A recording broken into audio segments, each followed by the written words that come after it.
ஆச்சி பாதாம் ட்ரிங்க். ஆச்சி பாதாம் ட்ரிங்க் ஒன்னு வாங்கினா ஒன்னு ஃப்ரீ. பெண்கள் குறித்து சர்ச்சைக்குரிய வகையில் பேசியதற்காக மனப்பூர்வமாக மன்னிப்பு கேட்கிறேன் என அமைச்சர் பொன்முடி தெரிவித்துள்ளார்.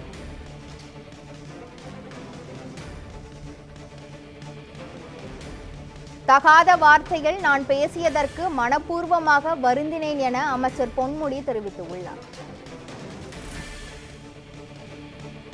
பெண்கள் குறித்து சர்ச்சைக்குரிய வகையில் பேசியதற்கு தான் மனப்பூர்வமாக மன்னிப்பு கேட்கிறேன் என அமைச்சர் பொன்முடி தெரிவித்துள்ளார்.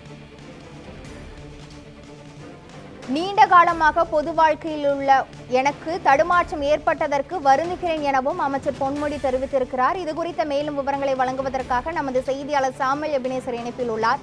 சாமுவேல் எபினேசர், பெண்கள் குறித்து பேசியதற்கு பொன்முடி மன்னிப்பு கேட்டிருக்கிறார். இது தொடர்பான மேலும் விவரங்கள் என்ன பதிவு பண்ணுங்க. கிருஷ்ணவேணி, முன்னாள் திமுக கழக முன்னாள் துணை பொதுச் செயலாளராக இருந்த பொன்முடி அவர்கள் தற்போது அறிவிப்பானது ஒன்று வெளியிட்டிருக்கிறார். குறிப்பாக தந்தை பெரியார் திடலில், அதாவது கழக நடத்தப்பட்ட ஒரு அரங்கு கூட்டத்தில் தகாத பொருளில் தவறான சொற்களால் பயன்படுத்தி நான் பேசியது மனப்பூர்வமாக மன்னிப்பு கேட்கிறேன் எனவும் அவர் தெரிவித்திருக்கிறார். இந்த தகாத வார்த்தை நான் பேசியது குறித்து உடனடியாக மனப்பூர்வமாக வருந்தினேன் எனவும், அதே போல நீண்ட காலமாக பொது வாழ்க்கையில் உள்ள எனக்கு இது போன்ற தடுமாற்றம் ஏற்பட்டது குறித்து நான் மிகவும் வருந்துகிறேன் எனவும் அவர் தனது அறிக்கையில் குறிப்பிட்டிருக்கிறார். பலருடைய மனதை துன்புறுத்தும் வகையில் பேச்சு அமைந்து விட்டது என்றும் அவர் தனது வருத்தத்தையும், அதாவது அவர் தலைக்குனிவு சூழல் ஏற்பட்டிருப்பதாகவும் அவர் மனதார மன்னிப்பு கேட்பதாகவும் தனது அறிக்கையின் வாயிலாக அமைச்சர் பொன்முடி தற்போது வருத்தத்தை தெரிவித்திருக்கிறார்.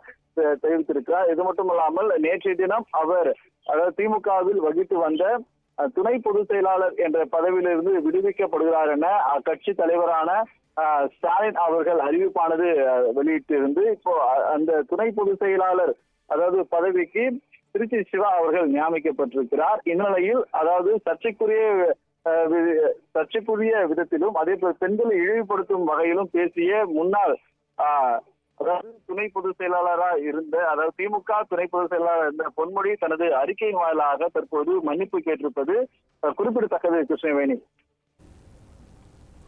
பெண்கள் குறித்து சர்ச்சைக்குரிய வகையில் பேசியதற்காக அமைச்சர் பொன்முடி மன்னிப்பு கேட்டுள்ளார். இது குறித்த முழுமையான விவரங்களை வழங்கியதற்கு நன்றி சாமுவேல் எபினேசர்.